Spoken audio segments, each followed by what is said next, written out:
Welcome back to Behind the Scenes with Joe Redfern, and you already know who I am. Today's episode should be one for thinking. Think. This is a one where you're going to need to contemplate. You're going to need to determine that you thought you knew certain things about this world that you really didn't know, either because of the shoes you're in or the lack or laziness of you not learning it. We'll be right back.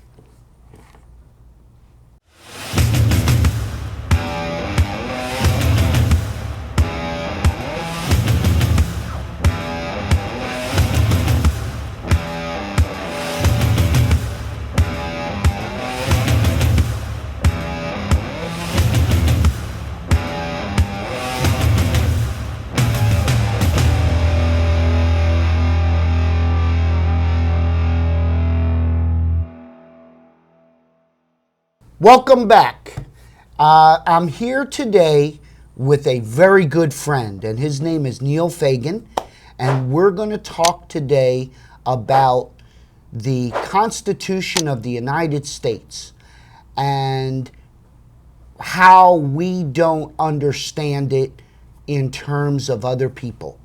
We're also going to discuss ways to use our system properly, meaning the legal system and the Constitution, to benefit the people of the world. Remember, this episode is going to be about humanity. We need to clean this up. We need to make it a better place. I'd like to welcome Mr. Neil Fagan to the show. Thank you. Pleasure to have you. I'd like to start with the Constitution of the United States. And what I'd like to talk about is some of the things that you see with regards to the Constitution that I probably wouldn't see, or viewers wouldn't see or think about. With regards to race, we're going to talk about I'd like you to talk about the way that a black man and the Constitution is different from the white man and Constitution. I'd like to talk about, I know I'm long-winded right now, but I'd like to talk about the perception more so than the reality. Okay. We can get into the reality, but I'd like the perception. I think that's more important. The perception of the Constitution and how people are treated, and why a black man expects different from a white man, and why does the Constitution treat a white man different from the black man. You and I talked about this off air. We talked about, I'm trying to get to the point here, but I want to be clear with you and the viewers. We talked about the different views of a judge. We talked about the different views of the police officers with regards to constitutions. We talked about you have the right to remain silent, yes, except they want to be your friend in the community, and then they use it against you. I want to talk about things like that. Okay. Okay? Where would you like to start? Well, you started with the Constitution. The Constitution is the founding document of our country, the United States. And the Constitution was created in its original form specifically for white men. You know, a lot of people hear that and they think negatively about the document. But once you understand that law or government function is really about definitions, you understand that everybody can play that game. That's right. Okay? What does that mean? When they created the Constitution, the ruling party at the time looked at the word men and said that meant white men. Right? That's right. That's simply a definition. They simply said the word men means white men. That's right. Okay? They singled us out. Right. So when they chose to say the word men means white men, then they effectively omitted all the women. They got rid of all the children. That's right. They got rid of all the anybody that wasn't white. Anybody that wasn't a male and white. Right. So anybody that wasn't a male and white was effectively just stripped out of the document. Okay? Amazing. So a lot of people get focused on the personal side of it. Well, why you took the women out, or why you took the black people out, or why you took all these things out. Well, that's irrelevant. Why is it irrelevant? Okay, because the focus is not that black people were included. The focus is, how do you come up with a definition that is inclusive of people? Right, exactly. Right? That's right. And men should have been defined as all human beings. Right. So the word men should have been defined as all humans. Correct. Because had you used the word human to define the word men, then nobody could have been omitted from that document. That's right. Okay? That's right. There's no exceptions. There would be no exceptions. So the focal point to go from white to say all black people are included, all Asian people are included, all these other people are included, is simply another version of the same coin that the white people did. Okay? Okay? I see that.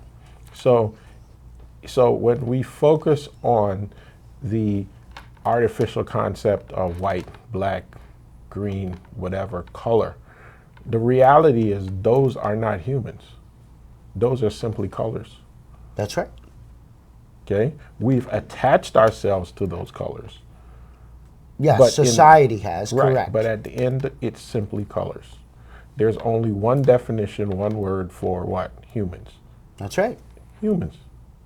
That's right. There's no other vocabulary word to equal it. That's it.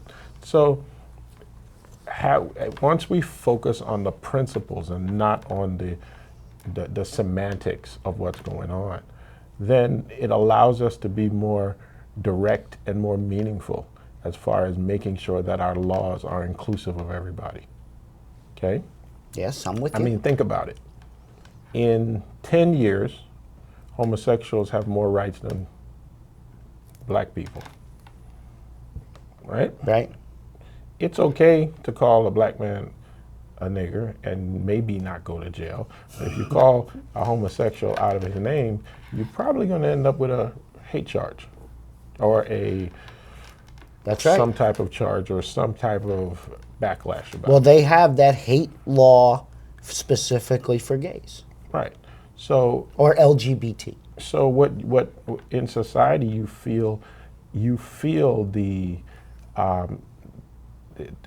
real pressure that has been created based on that protection that they have. It's tangible, it's real to you. That's right. Oh, it's Okay. become real. Okay. So, and just one example, what did they do? They took the word marriage and they said marriage means what? Not only a man and a woman. Right, exactly. What did they do? They focused on the definition. And they gave you a definition that is more inclusive of what? Of the gay community. Of people, Oh, of humans. of humans. That's right. Okay? And that's the point. Is that so many times we get caught up in the semantics of who's white, who's black, who's tall, who's short, all these different components. Those components are just the nuances of being human. That's right. Okay? And once we understand how to play the legal game, it's a lot easier, and you accomplish your goals a lot faster when you take out all of the unnecessary conversation and the distractions. Right. The Constitution becomes a much simpler piece of paper. Simpler piece of paper. That's right. Right. I mean, now, yes, there is language in the Constitution that's offensive. There is language in the Constitution that is offensive to black people, because obviously during that time they referred to us as slaves, 2/5 of a human, all those components. But rather than focus necessarily on the negative parts of it, why not apply the principles to what? Come up with better definitions to define the document in a way that basically is more inclusive and extends its protection to everybody. And that Constitution was written long ago. It's was- time to update. Well, it was written long ago, yes. And when you say it's time to update, you got to be careful also of that. Why? Because once you agree to update, you then open up what? The opportunity. Can of worms. You open up the opportunity for individuals to then what? Sneak in those definitions. Ah, very true. You know, and what I think is really important is that we start to understand that our participation in the process is the greatest protection that we can have for our existence. I agree wholeheartedly. You know, That makes perfect sense. and the better we get at participating, it's the same result as the better you get at playing a sport. That's right. Practice makes perfect. Practice makes purpose. Are you paying attention out there? We need to think about this. We need to apply properly our constitutional rights. Right. Well, I look at it more as enforcing. When I say enforce, because I don't believe that even though some of the context was written in a negative manner, that at the true heart of the process, that was the greatest intent. Oh, so you agree that it was written with good intentions? Well, I agree that it was written with good intentions, but those intentions were focused towards one individual. Right.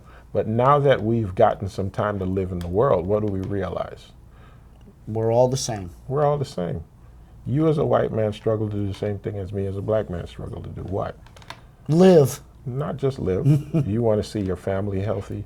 You want to be able to see your kids grow up. You want to basically enjoy your wife. You want to do all these things.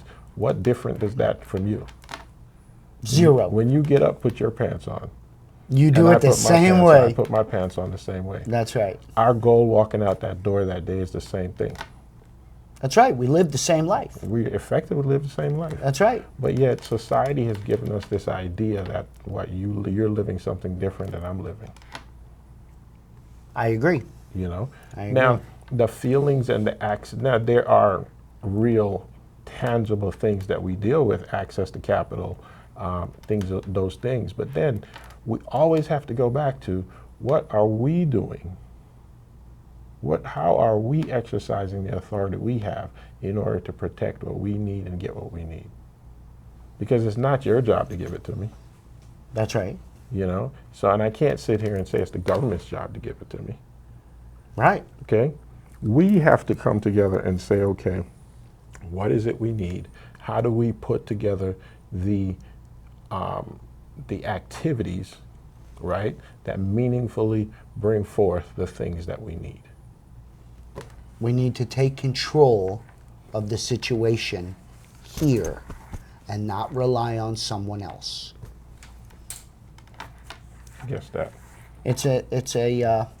I think it's going to be a long battle, but I think it's possible.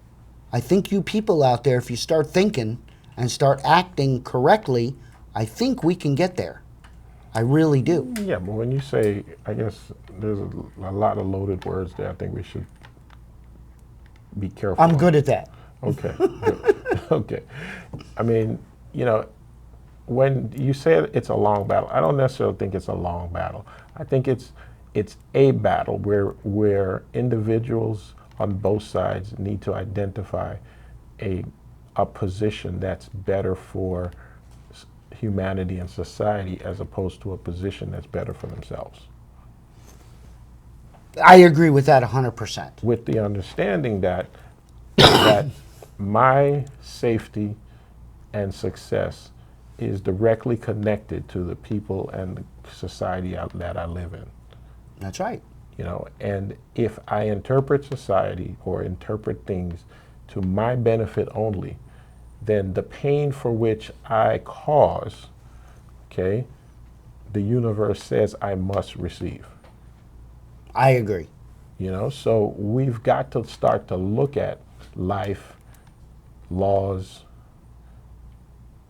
and the share of the wealth in a manner that is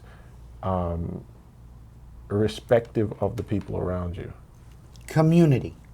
of community. Exactly. That's right. Because without community, you're effectively a hostage in your own castle. That's right.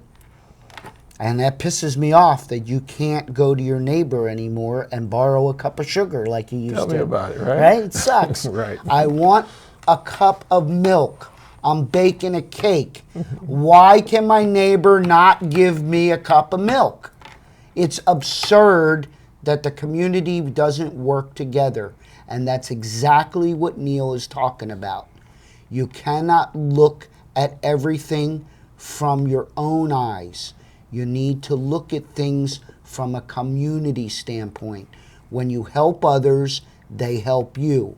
When you help each other, everyone succeeds. It's a crazy thing that no one wants to help anybody anymore. They're all out for me, me, me. And you're right, you're a prisoner in your own castle. Right. Yep, it's absurd. All right, I'm back, and we're going to talk about in the past. I'm going to tell a little story first, because most of you are going to remember this.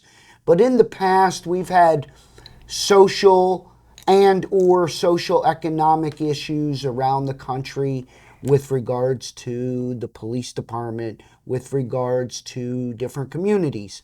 And in the past, there has also been rioting and looting. And I want to talk about that for a few minutes because as a white man, I don't like the idea. I think that it's not smart. I think that it's an incorrect way of getting your point across to society, to other human beings. The black community, unfortunately, in Miami here is very famous for the Overtown riots. My question to you people to think about, does it make sense to burn down your neighbor's business? Does it benefit you to destroy your own neighborhood? You don't see this silliness in a white community. And the reason I'm singling out the black community is because I don't want to see you damage your neighborhood. I don't want it to happen. I want to do it properly. There are ways for us to get your point across without having to destroy your neighbors. And on top of that, just FYI, if you're ever watching those videos regarding the riots, any riot, doesn't matter, you'll always find some white people in there. Sure, because they don't care about the rioting because it's not in their neighborhood. Go to a white neighborhood and see if anybody's rioting. They don't do it. We got to do it the right way. We have to protect our belongings as the black community. And so I want to talk to Neil about his feelings on the riots, on why they happened, and do they or do they not help? So I'm bringing back Neil to talk about that. Neil, so what are your thoughts on this? Well,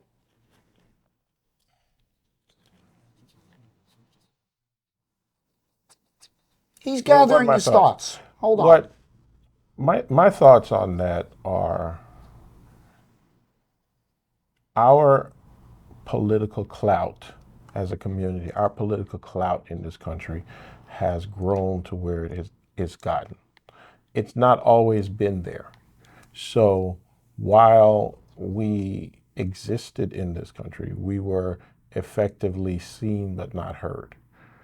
And because we did not or do not necessarily engage in the we didn't establish a level of diplomacy in our communities Okay. prior to something happening. What happens is when something happens, it's kind of hard to bring that diplomacy into place. These are components that need to be laid down prior to the problem. Right, they have to be established prior to the to an problem. incident. So the circumstance that happened in those issues where our community or my community began to get violent publicly and damage property. In those circumstances, there were significant events that happened that led up to it. And those events weren't necessarily handled properly, or they were handled in a way where, you don't have any power, you don't have any authority, and we don't have to listen to you. And,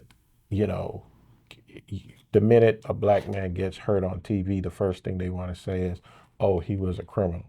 Right. As if to say a criminal doesn't have any rights. As if to say a criminal doesn't need to be treated like a human being. A criminal is a human being. May not be a good one, but he's still a human being. At the end of the day, the point is, we like to throw labels around and identities on individuals to justify Their actions. the wrong that we do sometimes. Right. And the point is that, what we were faced with was a scenario where the government just felt they could just walk over you. Do whatever the hell they want. Whatever the hell they want. Now, unfortunately, they didn't have the transportation nor the organization to get on a bus to go to the white neighborhood and burn their neighborhood down. Okay? And, so when they got upset, they did it to their own neighborhood. In doing it to their neighborhood, they were able to get the focus, to get individuals to come sit at a table, to come actually have some conversations about fixing the problem. Oh, they did get some response. Yeah, they got a response. So I don't agree with violence in our own neighborhood. Okay.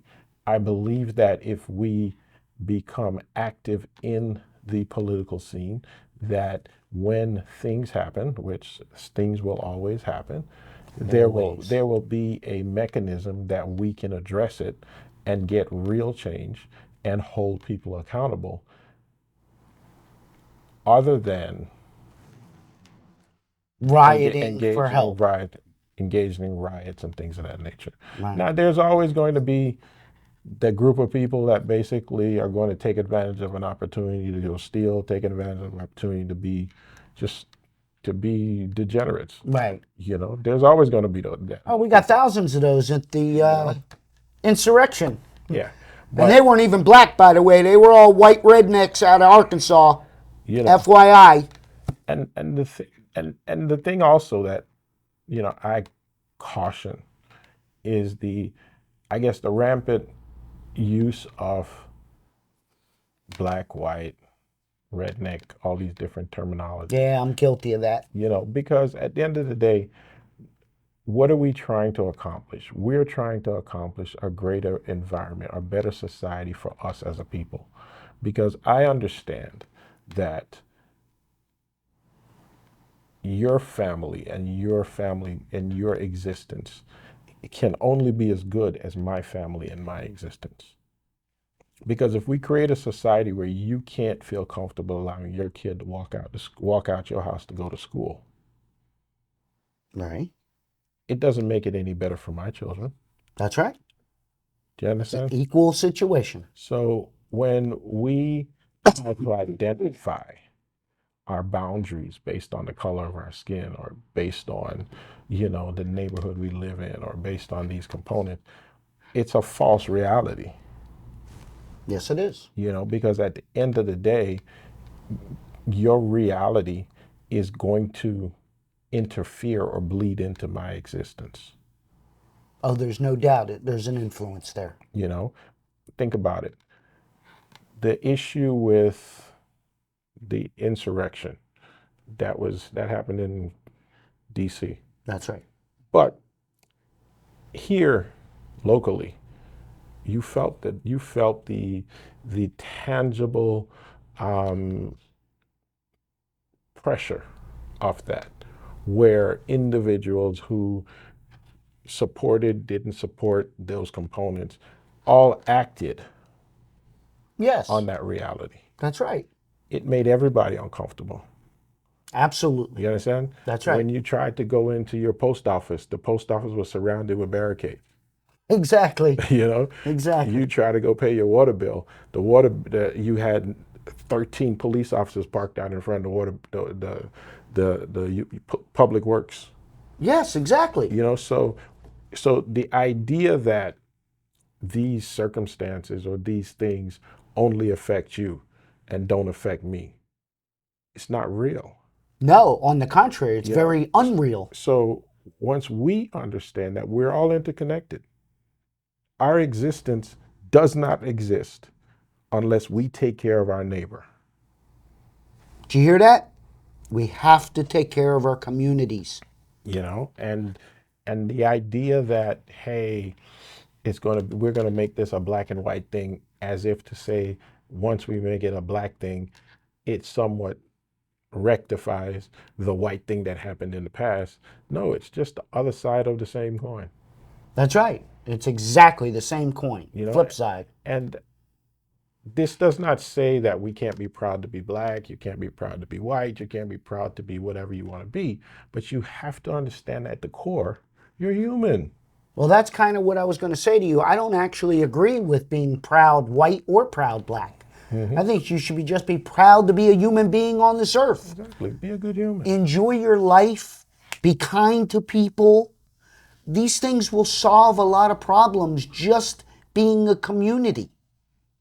You know, so And the labels are killing us. so the issues that happened in the past, as far as riots and things of that nature, those occurred out of a system that existed that was designed to marginalize us. So because we were already marginalized before the incident, when the incident happened, we did not have the mechanisms in place to actually go sit with the mayor, go sit with the police chief, go sit with these individuals, and then they respectfully talk to us. Right, exactly. You know? Exactly. So- The systems were not in place. So now they'll take a meeting with you, but they're just going through the motions. You know what's Right, coming. because you're being marginalized. Yeah, you know what's coming out of their mouth. They're not going to do anything about it. They're just letting you talk. Right. As soon as you walk out the door, they're going to chuckle and they're going to continue doing the same thing they've been doing. Right. So when you're faced with a situation like that, that now your children are being killed. This is way beyond frustration. You understand? Now, Yeah, this is getting now anger your involved. fathers are being killed. Now your mothers are being killed. Okay? Yeah. What happened in that scenario was a community that was frustrated and said, look, we want our respect. Right. We're not saying, hey, that the police force is perfect and you can't make a mistake.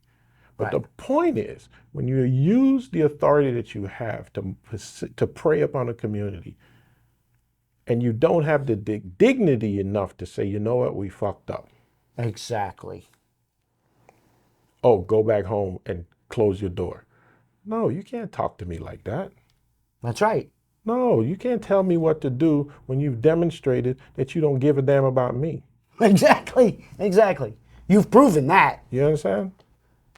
So, yeah, at that point in time, they got fed up. They were done with it. And they meant, look, we want what we want, and we're willing to die for what we want. And all they wanted was to be heard. They wanted respect. Legitimately be heard. You know, Not just listened to and blown off. and think about it. Throughout majority of these incidents that's happened, the famous incidents, okay, a lot of them were under black police chiefs. Ironically enough. A lot of them were under black governors, Right? black mayors. That's kind of a questionable question. Because think about it. Majority of these individuals that take power, take authority, they don't take authority. They don't take authority and necessarily address the wrongs for their past. Correct. you know? So they take authority under the current structure, That's right. and many of them are quiet prisoners in that process, meaning that they really don't push back. They really don't establish, wait a minute, you have a police officer on your force that's using derogatory terminology towards another race, Right. and you still have him here? Exactly. But see, the problem now, and Neil brought up a good point, these black police chiefs and these black mayors and governors are politicians. They're not thinking about the past. They're not trying to correct the present. They're worrying about being reelected in the future. They have an agenda. That's part of our problem. They're so concerned with the reelection, they're not worried about the election that they won. They're worrying about the next one. That's a problem. Yeah, but remember, we started this off in with the example of the Constitution, That's right. and how if we participate in the proper definition of those words, meaning that if everybody comes to the table and ensures that those words are interpreted in a way that is inclusive of everyone, so to ensure that that law provides the true equal protection of law. If we all came to the table to Yeah. ensure that happens, okay, then applying that same principle to the mayor and the police chief and all these individuals still happens. That's right. How does that happen? It happens in the sense that, guess what? If the mayor, the police chief knew and understand that if you do not respect, protect these individuals or this segment of society, that they will show up and vote your ass, and vote you out of office. And that's the way it Okay. should be done. That's right. If they knew that, they would have more respect for you. Oh, no doubt. They would have more respect for you than you burning down your community. That right there is legalized blackmail. You know, I'll vote your ass out. if you Yeah. once they understand that we will exercise that vote, and guess what? I don't care who we get, but it ain't gonna be you. That's right. It'll be your mama, but it won't be you. You understand? That's So- right. So once they start to understand that, But why don't they understand that? Or how after all these years that they haven't figured it out? not they haven't figured it out. Think about it. You have to understand there are two things happening. Okay. There is one happening where, hey, we've had the power all this time. We want to keep it. We're going to do everything we want to keep it. Right? So what do we do to keep it? You know what we do to keep it? On voting day, guess what? We make voting day a day that basically everybody's got to go to work. Exactly. Okay? We make voting day a day that we put all the precincts in this area and we don't staff them with enough people. So the line will be down the street, round the corner, and up the road. So you can't just jump in on your lunch break and vote. Not in this neighborhood. Right, exactly. Okay? That's almost like legalized rigging. Thank you. It's legal. Yeah, that's what you just now, described. So now you understand that while, yes, we don't agree with rioting, Okay. okay, but when we as a community see the blatant disrespect that comes from our governor, that comes from the people in charge, to systematically put these situations in place to undermine our ability to simply exercise our vote. Which is a human right. You understand? You're entitled to vote. You start to lose respect for the operation. That's as clear as concise as I can think you could put it. You start to lose respect for the operation. That's right. And see, what I find funny is that when they have the rule book, they're quick to lay out all the rules. That's right. But when it comes time to live up to those rules, all of a sudden they have a story. That's right. They no longer have the rule book. They can't find it. Have the rule. Now they start to invent rules that are clearly defined to undermine another individual's right. So if your right was so important, why aren't you protecting that guy's right? Exactly. And why is his right less important than yours? Right. Why do you say, hey, you got to have a driver's license and got to have all these things in order to register to vote, and then you put more cops in the neighborhood to pull people over, to give them tickets in a community that's already In a strong, low-income community that already- can't afford to pay the ticket. can't afford to pay a ticket. Right. So what did you just do? You just engineered a system That's right. To prevent voting. to prevent voting. And that's what's happened, where it's a scenario where you can feel it, but you really can't put your finger on it. Right. Right. You can just sense that it's happening. Right. And that's where we as a community come and stand up. That's where I'm going to stand up and say, you know what? No, you're not going to do that to my brother. Right. Because his right to vote is just as important as my right to vote. That's right. That's part of being community. Because we're all human. And in order for this human system to work, there are governmental systems in place to ensure that it works fairly. And one of those systems is voting. That's right. That's right.